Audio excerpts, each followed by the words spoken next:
Welcome to the How to Live in Denmark podcast. I'm Kaysander Mellish.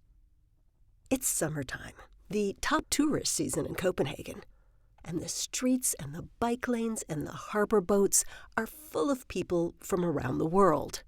And one of the things they come to look at is Danish design.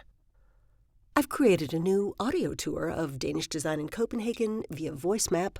Just go to voicemap.me and type in Danish design. I'll be there. But today I thought I'd share a few quirks of design in Copenhagen that are not on the tour. First of all, did you know that Copenhagen has its own color? It's called Copenhagen Green, and it's a dark emerald green mixed with a fair amount of black. A little like the dark green we see on the leaves of trees here late in August. Pantone 3435C for you designer types. You'll notice that all of the Copenhagen benches are this color, and there are thousands of these wood and cast iron benches around town. They were designed more than a century ago by Thorvald Bindesbøll, an Art Nouveau master also known for the Carlsberg beer label. But you'll also see the Copenhagen green color on many wooden doors and window frames in the Old City, as well as lampposts, railings, even small bridges in the beautiful Ørestedsparken, all painted Copenhagen green.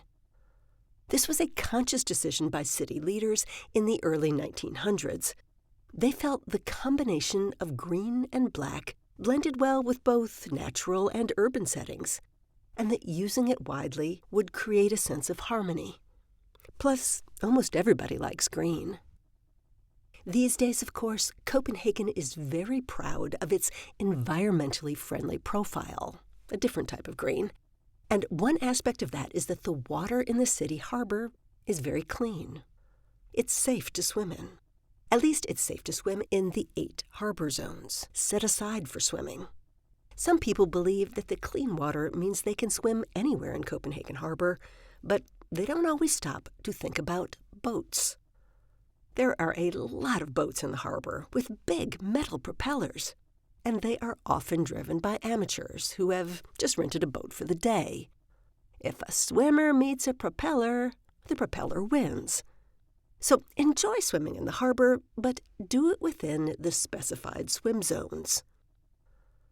Back on land, one unusual safety measure you will notice in the Old City is that many of the buildings have their corners cut off at intersections. These square corners have a triangle cut off, just as you might fold down the corner of a book to mark your place. This is actually a fire safety measure. Like many European cities, Copenhagen suffered from massive fires in the 1700s. One fire burned down about 30% of the city. The firefighting teams of the time were made up of horses with wagons, and they had a hard time turning around these standard square corners.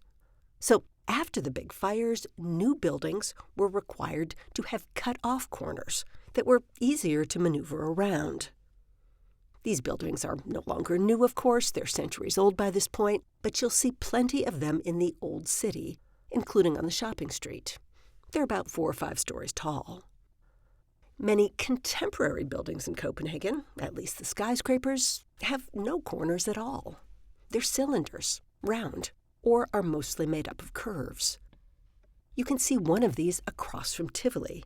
It's called Axel Towers, and the towers look like 3 golden beer cans, held together with a kind of curvy web. There are also a couple cylinder buildings in Nordhavn, the renovated harbor district. Some are cylindrical office buildings, others are apartment buildings. They're made out of old grain storehouses that built up the cylinder around them. And there are several huge cylinders going up behind the main train station on the old post office grounds, which include the headquarters of Danske Bank, Denmark's largest bank.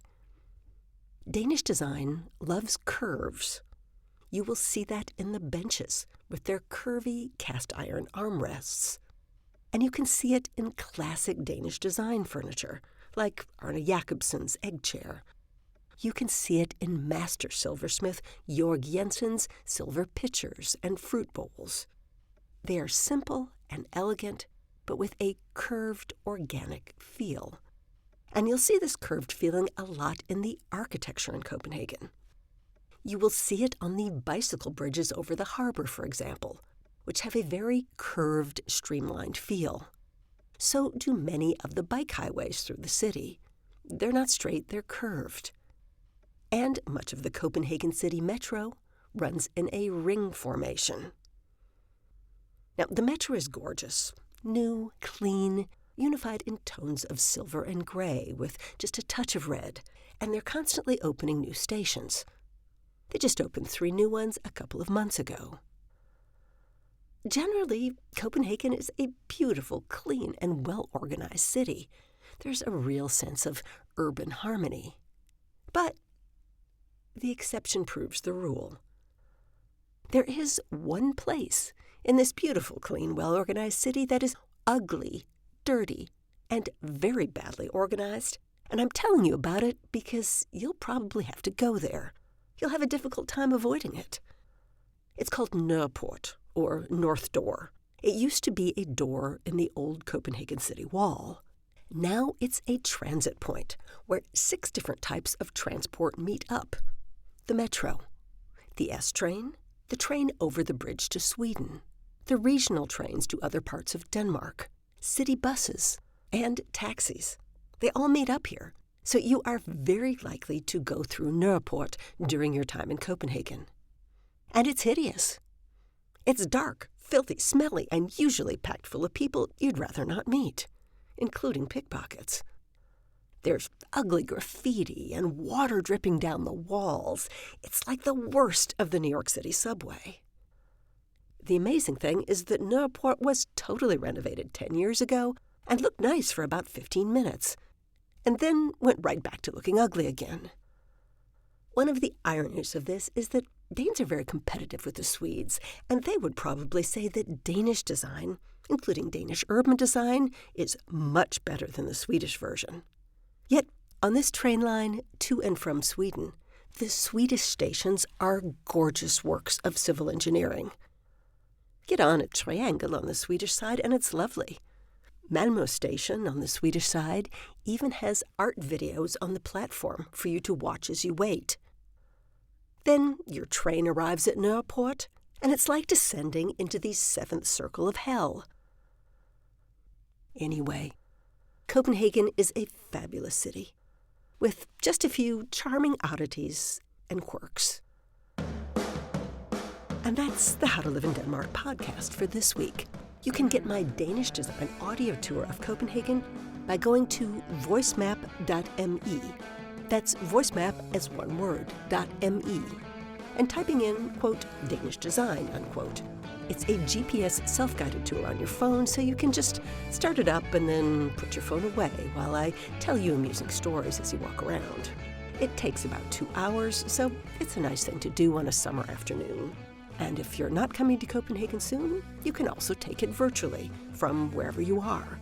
Otherwise, you can catch up with us on howtoliveindenmark.com or follow us on Instagram, Twitter, or YouTube at How to Live in DK. The 2 is a number. See you next time.